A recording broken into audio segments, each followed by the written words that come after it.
અને કમ્પ્લીટ કરશું।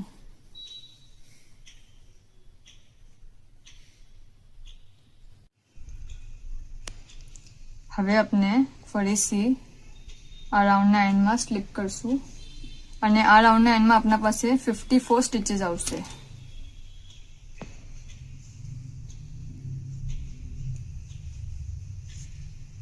આપણે આને ટાઈટ કરી લઈશું।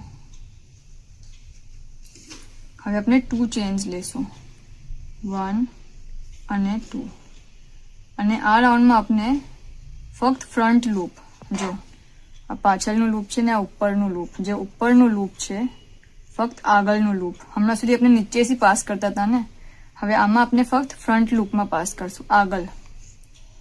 સો આપણે 2 ચેન લીધી, પછી આપણે સેમ સ્પેસમાં ફ્રન્ટ લૂપ સાથે 2 ડીસી કરશું, 2 ડબલ ક્રોશે, 1 અને 2 ફ્રન્ટ લૂપમાં।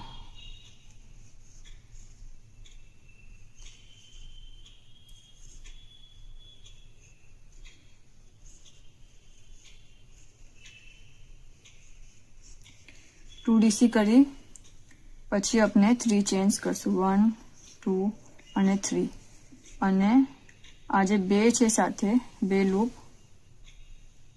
यहांથી પાસ કરીને સ્લીપ કરશું। આપણે આ પિકોટ બનાવી રહ્યા છે।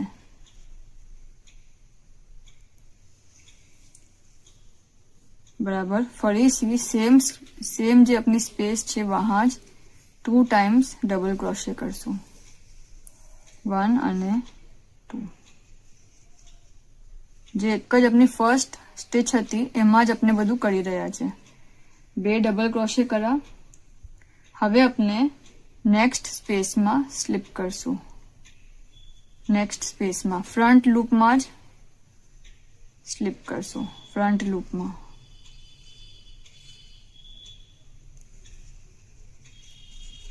ઓકે, આટલું થયું। એક ચેન લેશું,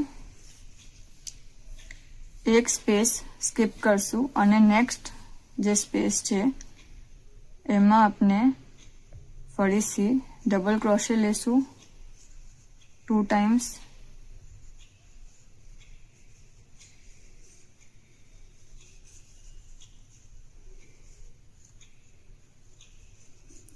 थ्री चेन,